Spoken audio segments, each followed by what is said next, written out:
بسم اللہ الرحمن الرحیم۔ السلام علیکم۔ کفار مکہ ایک بڑے لشکر کے ساتھ مدینہ منورہ کی طرف بڑھے، جس کی تعداد تقریباً 10,000 تھی۔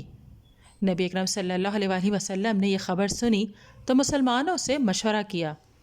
حضرت سلمان فارسی رضی اللہ تعالیٰ عنہ نے تجویز دی کہ مدینہ منورہ کے ارد گرد ایک خندق کھودی جائے۔ اس تجویز کے مطابق تقریباً 3.5 کلومیٹر لمبی خندق کھودی گئی، جو کہ 5 میٹر چوڑی اور 5 ہی میٹر گہری تھی۔ اس خندق کی کھدائی میں نبی اکرم صلی اللہ علیہ وآلہ وسلم نے بھی حصہ لیا۔ کفار مکہ جب مدینہ منورہ پہنچے تو یہ دیکھ کر حیران رہ گئے کہ مدینہ منورہ کے ارد گرد ایک خندق تھی۔ انہوں نے اس سے پہلے کبھی خندق نہ دیکھی تھی۔ اب مجبوراً انہیں مدینہ منورہ سے باہر صحرا میں پڑاؤ کرنا پڑا۔ کفار کے کچھ لوگوں نے خندق عبور کرنے کی کوشش کی، مگر وہ ناکام رہے۔ محاصرے کو بہت دن گزر گئے۔ سخت سردی کے موسم اور فاقہ کشی کے باعث مسلمان بھی پریشان ہو گئے۔ ایسے میں اللہ تعالیٰ نے مسلمانوں کی مدد کی۔ ایک رات کو زوردار آندھی آئی، جس کی وجہ سے جانور آپس میں ٹکرانے لگے اور برتن آپس میں ٹکرا کر آواز پیدا کرنے لگے۔ کفار نے یہ سمجھا کہ مسلمان خندق عبور کر کے ہم پر حملہ کر بیٹھے ہیں۔ اب کفار نے میدان جنگ سے بھاگ کر اپنی جانیں بچانے کا سوچا۔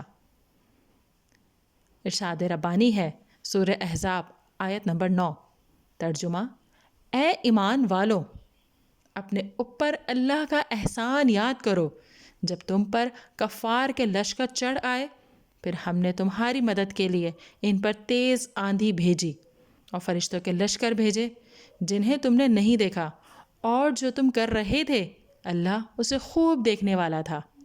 دوسرے دن مسلمانوں نے دیکھا کہ خندق کے پار میدان بالکل صاف ہے۔ پھر اللہ تعالیٰ کا پیغام آیا کہ یہ آخری موقع تھا جب کفار مدینہ پر حملہ کرنے آئے تھے، اب اس کے بعد تم ان پر حملہ کرو گے۔ غزوہ خندق کو اعصاب کی جنگ کہا جاتا ہے۔ مسلمانوں نے مشکل ترین حالات میں اپنے نبی اکرم صلی اللہ علیہ وآلہ وسلم کے حکم پر عمل کر کے ایمانی قوت کا مظاہرہ کیا۔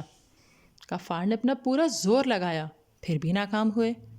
یوں غزوہ خندق مسلمانوں اور کفار کے درمیان آخری جنگ ثابت ہوئی، جس میں کفار نے مدینہ پر حملہ کیا۔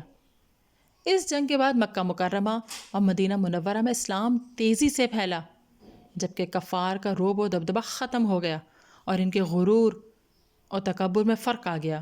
یہودیوں کی سازشیں مزید کھل کر سامنے آ گئیں اور ان کو سزا دی گئی۔ اس غزوے سے ہمیں یہ سبق ملتا ہے کہ جو لوگ ثابت قدمی سے حق پر قائم رہتے ہیں اور اس راستے میں آنے والی مشکلات سے نہیں گھبراتے، اللہ تعالیٰ کی مدد بھی ان کے ساتھ ہوتی ہے۔